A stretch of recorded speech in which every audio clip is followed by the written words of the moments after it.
Mayo na nin buhay kan madukayan an lawas kan 49 anyos na lalaki mantang nagpapataw-pataw sa kadagatang sakop kan Legazpi City, Albay. Makalihis mahiling an bangkay, tulos man na nagtarabang-tabang an mga personahe kan BFP para maihawas ini sa tubig.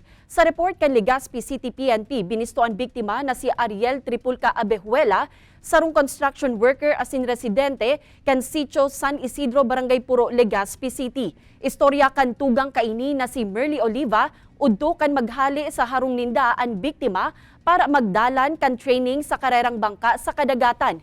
Igwa subuot ni nakahiling na nag-ihi pa ini sa gilid kan Hagianan kan Boulevard, alagad bigla na sanang nawara hasta sa hapon na kan madukayan ang lawas kaini. Igwa subuot ni nahiling na lugad sa payo asin sikwa kan biktima, alagad pigtutubudang inatake ini sa puso o high blood. Sa ngunya nagpapadagos pa ang investigasyon kan mga otoridad sa nasambitan ng insidente.